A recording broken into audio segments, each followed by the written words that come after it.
Good morning, everyone. So Donald Trump held a rally recently in New Hampshire, and the Trump campaign is absolutely genius. They passed around these signs that said, "This is a mostly peaceful protest," and they passed them out to a lot of the attendees at the rally, and this was an absolute genius move. It shines a spotlight on the hypocrisy and the lies of the media, of the Democrats, who have mischaracterized these violent riots in which people are looting thousands of stores, burning down buildings, in which 30 people have been killed so far in the last 3 months at these mostly peaceful protests. And it shines a spotlight on it. It shines a spotlight on the fact that after 4 days, the DNC couldn't even make a single mention of the violent riots that have been destroying our country over the last 3 months. And another thing it does is when they do cover this, like they do every single time, whenever the media covers a Trump rally, what do they say? You know, that ticker just pops right back up on that screen that says COVID deaths, COVID cases.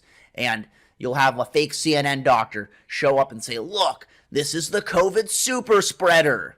And then someone will say, "Okay, but what about those protests? Did you?" Because it's going to immediately, when they see the image, they're going to immediately be reminded that these are mostly peaceful protests, and they're going to be reminded about the hundreds of thousands of people that have been gathering all around the country to protest social justice. And at that point, the fake CNN doctor is going to say, "Yes, but racism is a United States health crisis. It's a public health crisis, and it's actually more dangerous than COVID."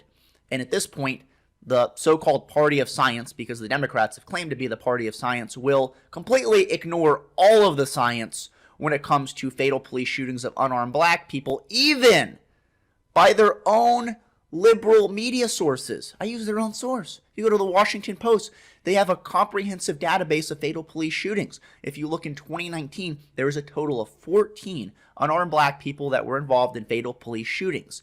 Out of 44 million black people, 14 of them were involved in fatal police shootings while unarmed. That means that a black person in that given year has a 1 in 3 million chance, 1 in 3 million, of being involved in a fatal police shooting while unarmed. And keep this in mind, that includes justified police shootings. Justified. So the number of unjustified is even way smaller than that. In the justified ones, you can go through case by case and you could read them, where the person was attacking the police officer, the suspect was attacking the police officer, physically assaulting them just prior to being shot. So when you remove those, you end up with this astronomical figure. But you can't bring this up to the CNN doctor at all. You can't be like, "Well, wait a second. Can you explain to me how this is such a dangerous public health crisis, the systemic racism, when you have 14 people killed in unarmed police shootings last year, most of which were justified, and in the last 3 months of violent riots and protests, we've had 30 people die? So the riots are actually way more dangerous than the systemic racism that they're protesting in the first place." But of course, you can't bring any of that up. And this is extremely bad news for the Biden campaign. And since they have failed to acknowledge the riots, they failed to acknowledge the violence, and too little too late, Joe Biden is slowly starting to try to pivot and say things, well, like, I condemn all violence, but he can't specifically go after Antifa. He can't specifically name Black Lives Matter for burning our cities, for looting our stores. He's been extremely weak in doing so. His poll numbers have plummeted.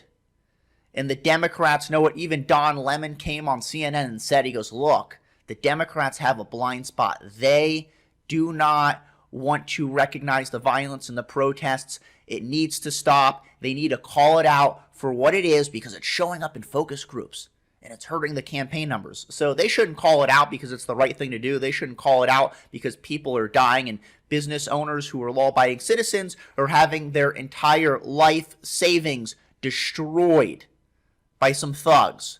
They shouldn't call it out for those reasons. They should call it out because it is hurting them in the polls. Which brings me to my next point. So now that Biden's poll numbers have plummeted, he is in a corner. And now he is forced to campaign because he needs to change up his strategy. His strategy before of let's just hide in the basement and do absolutely nothing, make very few media appearances, give very few speeches, is now not going to work because it was a great strategy when you're ahead. If you're ahead in the poll numbers, just keep doing what you're doing. Just literally hide in the basement till November 4th and just hope that you were announced the winner. But no. So now that Biden's poll numbers have plummeted, he has been forced out of the basement, and this, in my opinion, is going to be the end. The Biden campaign is going to implode because now Trump is forcing him to campaign, and this is going to be a disaster. The guy can't actually campaign. He can't do interviews. He can't do anything outside of reading off a teleprompter word for word. And even he's awful at that. In these scripted interviews loaded with softball questions where he's reading off his note card, he's waving at the teleprompter, he's still a disaster. Can you imagine when this guy actually has to answer any tough questions? When he has to go out and actually campaign for real? Can you imagine if he had to go out there and give an hour-plus long speech? You see what Donald Trump is doing? Joe Biden will show up there, give a 12-minute speech off the teleprompter, and then immediately flee the podium before any questions are asked. As his handlers, they surround him. They form a border, a fortress around him, like bodyguards, making sure that no reporters can get near him to ask any questions. Can you imagine what's going to happen now that he has to campaign, now that he has to face the media, now that he actually has to garner some publicity? He needs to try to turn the campaign around. It's going to be an absolute disaster. The guy can't stand in front of the camera. This guy can't answer questions without making himself look like an absolute fool. And this is going to be the end of his campaign. Mark my words, it's going to implode. The guy can't answer any questions. He can't put two sentences together. And his strategy of avoiding public appearances altogether is now not going to work. He now has to campaign. He's forced out of the basement. And this is going to spell the end of the Joe Biden campaign. That's my video. Hope you like it. Please leave your thoughts in the comments below. Subscribe, and I will see you all next time.